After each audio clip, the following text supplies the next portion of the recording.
कर्मफल समाप्त भी हो सकते हैं। हाँ, आपने बिल्कुल ठीक सुना। आपने जो भी कर्म किए हैं, कहते हैं ना कि जैसा कर्म किया है उसका वैसा ही फल भोगना पड़ेगा। ये बात 100% सच है। लेकिन ये भी सच है कि यदि व्यक्ति चाहे तो वो अपने कर्मों के फल को समाप्त भी कर सकता है, अर्थात उसे अपने पहले किए हुए किसी भी कर्म का फल नहीं भोगना पड़ेगा। ये बिल्कुल सत्य है। भगवान स्वयं इस बात को कहते हैं और कठोर उपनिषद में भी ऐसा ही लिखा है। जैसा कि सभी जानते हैं कि प्रत्येक व्यक्ति अपने ही द्वारा किए हुए कर्मों का फल भोग रहा है। उसने जैसे कर्म किए हैं पहले, अब उनका वो वैसा ही फल भोग रहा है। कोई बहुत आनंद में जीवन व्यतीत कर रहा है तो कोई बहुत दुख के साथ जीवन को व्यतीत कर रहा है। किसी के घर में सदा ही शांति रहती है, लेकिन किसी के घर में लड़ाई झगड़े की आग कभी बुझती ही नहीं।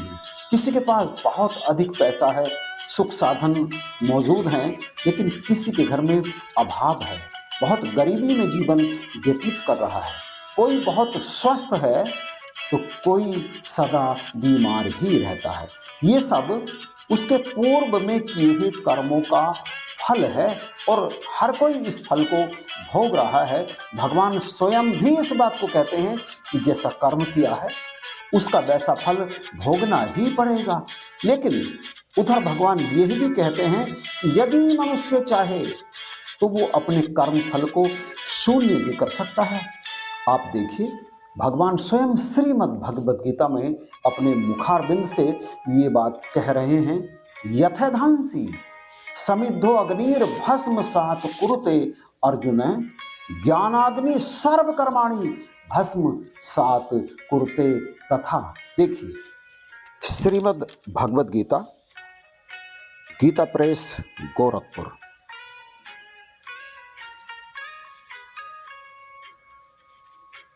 ये है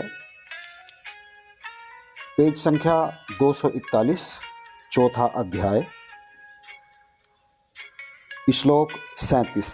श्लोक तो मैंने पढ़ दिया है, अब आप इसका अर्थ देख लीजिए। क्योंकि हे अर्जुन, जैसे प्रज्वलित अग्नि ईंधनों को भस्म में कर देता है, वैसे ही ज्ञान रूप अग्नि संपूर्ण कर्मों को भस्म में कर देता है। इसकी व्याख्या अगले पेज पर देखिए, 242 पेज।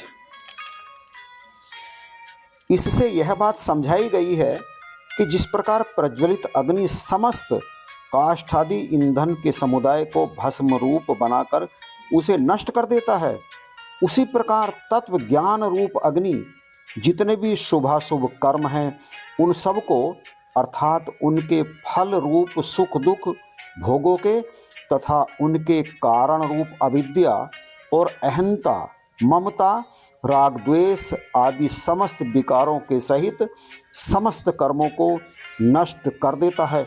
श्रुति में भी कहा गया है, ये मुंडक उपनिषद का ये मंत्र है। अब हम इस मंत्र को सीधे मुंडक उपनिषद में ही देखने के लिए जा रहे हैं। आइए चलते हैं मुंडक उपनिषद की तरफ। मुंडक उपनिषद, गीता प्रेस, गोरखपुर, पेज 72, मुंडक 2, खंड 2 और मंत्र संख्या 8। भिद्यते हृदय ग्रंथिश्च छद्यन्ते सर्व संशयाः क्षीयन्ते चास्य कर्माणि तस्मिन् दृष्टे परावरे। उस परावर कारण कार्य रूप ब्रह्म का साक्षात्कार कर लेने पर इस जीव की हृदय ग्रंथि टूट जाती है, सारे संशय नष्ट हो जाते हैं और इसके कर्म क्षीण हो जाते हैं। अब इसका हम व्याख्या देखेंगे। उस आत्म तत्व का साक्षात्कार होने पर यह भेद अर्थात नाश को प्राप्त हो जाती है तथा लौकिक पुरुषों के ज्ञेय पदार्थ विषयक संपूर्ण संदेह जो उसके मरण पर्यंत गंगा प्रवाहवत प्रवृत्त होते रहते हैं, विच्छिन्न हो जाते हैं।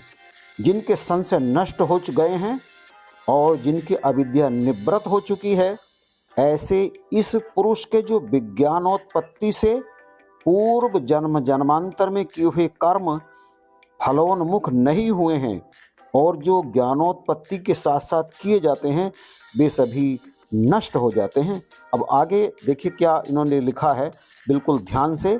किंतु इस वर्तमान जन्म को आरंभ करने वाले कर्म क्षीण नहीं होते। अब ये और क्योंकि उनका फल देना आरंभ हो जाता है। अब हम देखते हैं कि ये वर्तमान जन्म कौन सा है और जिसके फल जो हैं ज्ञानाग्नि में भी भस्म नहीं होते। शास्त्रानुसार ऐसा माना जाता है कि व्यक्ति के दो जन्म होते हैं। एक जन्म तो उसका होता है अपने माँ के गर्भ से, ये तो उसका सांसारिक जन्म है, और इस तरह सभी मनुष्यों का, भाइयों बहनों का जन्म होता है। और इस जन्म में, इस जन्म को प्राप्त करके वो फिर आखिर तक यानी मृत्यु तक कर्म ही करते चले जाते हैं। लेकिन इसके बाद एक और जन्म होता है, और वो जन्म होता है उसके गुरु की गोद में, अर्थात जो अपने जीवन में गुरु को धारण करते हैं, गुरु उन्हें ब्रह्म ज्ञान का उपदेश करते हैं। तो ब्रह्म ज्ञान का उपदेश करते हुए जो ये जो ज्ञान है, ये जब ज्ञान प्रकट होता है, कौन सा ज्ञान? ब्रह्म का ज्ञान। ब्रह्म का ज्ञान मतलब सत्य और असत्य का ज्ञान। क्या सत्य है और क्या असत्य है? सत्य केवल ब्रह्म है और बाकी जितना भी दिखाई देता है वो सारे का सारा असत्य है। जब ये ज्ञान व्यक्ति को गुरु की गोद में बैठ करके होता है तो फिर उसका ये नया जन्म है। इस नए जन्म को कहा जाता है वर्तमान जन्म। जैसे कि मैंने कहा, माँ के गर्भ से जो जन्म हुआ, उसके बाद जो उसका जीवन शुरू हुआ, उसमें वो सारे के सारे कर्मों का फल उसे भोगना पड़ता है जो उसने पहले किए हैं। लेकिन ये जो उसका गुरु की गोद में जन्म होता है, इसके बाद जो वो कर्म करता है और ये सोच करके करता है या उसके मन में एक ख्याल रहता है कि मैं कर रहा हूँ, तो उन सारे कर्मों का फल भी उसे भोगना पड़ता है। लेकिन इसे, ये जो गुरु की गोद में उसका जो जन्म हुआ है, इससे पहले जितने भी उसके शुभ अशुभ कर्म थे वो माने जाते हैं पूर्व जन्म के कर्म। माँ की कोख से पैदा होने पर जो जन्म होता है वो जन्म उसका निरंतर चलता रहता है। लेकिन ये जो जन्म है जो गुरु की गोद में होता है, ये एक ही बार होता है और ये अनादि जन्म है। एक बार हो गया फिर इसे दोबारा जन्मने की आवश्यकता नहीं होती, क्योंकि इस जन्म में आने के बाद, जागृति प्राप्त होने के बाद, सत्य असत्य का ज्ञान होने के बाद, ब्रह्म ज्ञान होने के बाद, वो इस ज्ञान की, इस ज्ञान रूपी अग्नि में, ये जो ज्ञान रूपी अग्नि अब सतगुरु की कृपा से उसने देखी है, इस अग्नि में उसके सारे पूर्व कर्म शुभ या अशुभ जल करके भस्म हो जाते हैं। ठीक ऐसे ही जैसे अग्नि में, जैसे यज्ञ की अग्नि में जितने समस्त पदार्थ डाले जाते हैं वो सभी भस्मीभूत हो जाते हैं, जल जाते हैं, कुछ भी नहीं बचता। ठीक इसी तरह से इस जन्म में ये जो ज्ञान है, इसलिए भगवान ने कहा नहीं ज्ञानेन सदृश्यम पवित्रमिहं विद्यते, ज्ञान के समान पवित्र करने वाला और कुछ है ही नहीं। ज्ञान ही पवित्र करता है, अज्ञान अपवित्र करता है। ज्ञानवान पुरुष विवेकशील होता है, वो सारे कर्म जो करता है परमात्मा को समर्पित करके ही करता है। अर्थात उसके अंदर कहीं ना कहीं ये बात चलती रहती है, करण करा बणहार तू सब कुछ तेरे पास। सब कुछ करने वाला तू है, करने वाला भी और कराने वाला भी। आप पे कंडा तोल तराजू, आप पे तोलन हारा।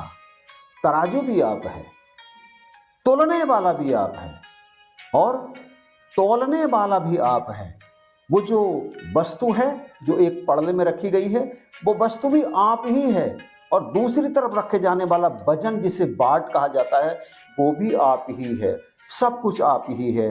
आप पे कंडा तोल तराजू, आप पे तोलन हारा। और ये जो मैं है, जो इंसान के अंदर आकर के बस गया अहंकार, ये अहंकार ही इस जीव को परमात्मा से अलग करता है। और जब ये आ जाता है किसी के अंदर तो फिर वो अपने आप ही कर्म करने लगता है, अपने आप ही फल भोगने लगता है, अच्छे या बुरे।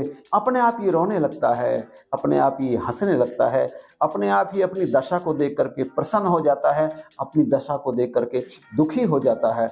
वो खुद ही समस्त कर्मों का कर्ता बन जाता है, जबकि ऐसा बिल्कुल भी नहीं है।